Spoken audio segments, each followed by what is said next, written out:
Europa kërkon kushte dhe reforma. Kjo që shikoni mbrapa meje nuk është një hotel me 4 apo 5 yje, por është një spital tek zona ku unë banoj. Nga Gjermania do ju përcjell se si merren shërbimet dhe se si funksionon shëndetësia këtu.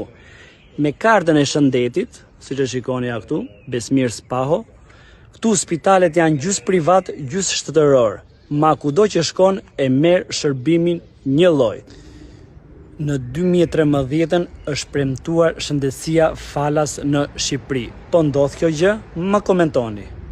Ka shërbim, ka ilaçe, ka ushqim. Shumë shok dhe miq kur kanë pas një rast për shëndetin, është e pamundur në shtet të marrësh shërbim nëse s'ke një mik apo një shok. Shumica që kanë pas lek kanë kaluar tek monopolet, por dhe atje çmimet janë stratosferike sa kanë arritur të marrin borxhe në përfis, akoma më keq të marrin dhe kredi. Tani unë po tentoj të futem brenda për t'ju përcjell se si janë kushtet brenda në spital. Mendimin e një shokut, unë arrita të futem brenda dhe këtu janë të gjitha pavionet e spitalit ku orientohesh nëpërmjet gërmave dhe shigjetave. Ja dhe korridori kryesor. Si që shikoni jam në brësit e spitalit dhe kjo është një ndër sallat ku vinë urgjencat. Kurse këtu jemi një ndër dhomat e reanimacionit.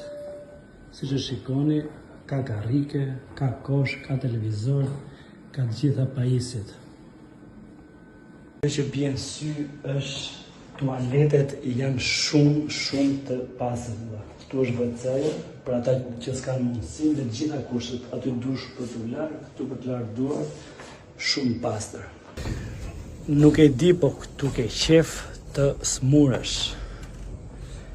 Ngjezi i përfshirë, dreka është me menu, edhe darka e përfshirë. Pa ajo që më bëri shumë përshtypje është që na mungon diçka.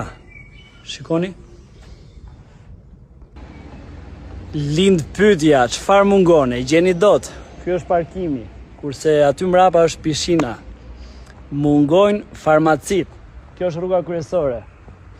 Ja, si është rruga kryesore. Shikoni në një farmaci? Jo. E dini pse? Sepse në spital është full me ilaçe. Ju përshëndes nga Gjermania.